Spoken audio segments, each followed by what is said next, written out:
بیلا کے علاقے چرکھا گوٹ میں واقع گورنمنٹ پرائمری اسکول شدید زبوں حالی کا شکار ہو چکا ہے، جہاں عمارت کی خستہ حالت طلباء اور اساتذہ کے لیے کسی بھی وقت بڑے حادثے کا سبب بن سکتی ہے۔ اسکول میں تعینات اساتذہ کے مطابق اسکول میں بنیادی سہولیات کا شدید فقدان ہے۔ شدید گرمی کے باوجود نہ پینے کے صاف پانی کی سہولت موجود ہے، نہ بجلی کا کوئی انتظام ہے، جبکہ بچوں کے لیے بیٹھنے کا مناسب بندوبست بھی نہیں۔ اگرچہ حکومت بلوچستان کی جانب سے طلباء کو وردیاں، کتابیں اور کاپیاں بھی فراہم نہیں کی جاتی۔ اساتذہ نے مزید کہا کہ یہ بلڈنگ تقریباً 1971-72 کی بنی ہوئی ہے۔ یہاں پر کوئی بھی سہولت نہیں ہے، نہ بجلی، نہ سولر سسٹم، نہ پانی کا مسئلہ۔ عمارتوں بھی آپ سب دیکھ رہے ہیں کہ گرنے والی ہے۔ بہرحال کسی بھی ٹائم یہ نقصان ہو سکتا ہے۔ بچوں کے اوپر کوشش یہ ہونی چاہیے کہ جلد از جلد ہی ریپیئرنگ ہو تو اچھی بات ہے۔ وردی بھی نہیں ہے بچوں کے لیے، کتابیں وہ بھی نہیں ہے، اور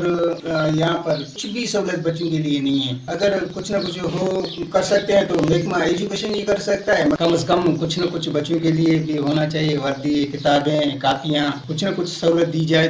اسکول کی یہ بلڈنگ ہے وہ آپ ہی دیکھ سکتے ہیں، گرنے والی ہے، کسی بھی وقت وہ ہمارے اوپر اور بچوں کے اوپر بھی گر سکتی ہے۔ کلسٹر بھی یہ گر رہا ہے اور کلسٹر بجٹ سے ہمیں یہ بلڈنگ ریپیئر کر کے دے، بجٹ بھی دیا جائے کلسٹر کے، اور کمرہ اور واش روم بھی دیا جائے۔ پانی کی سہولت نہیں ہے اور سولر سسٹم بھی نہیں ہے۔ بچوں کے لیے کتابیں وہ بھی ہمیں نہیں دی، ابھی ایک دو کتابیں صرف دیا ہے اور کچھ نہیں دیا۔ اس کے علاوہ بچوں کے لیے وردی بھی چاہیے اور ہمیں سہولت دی جائے۔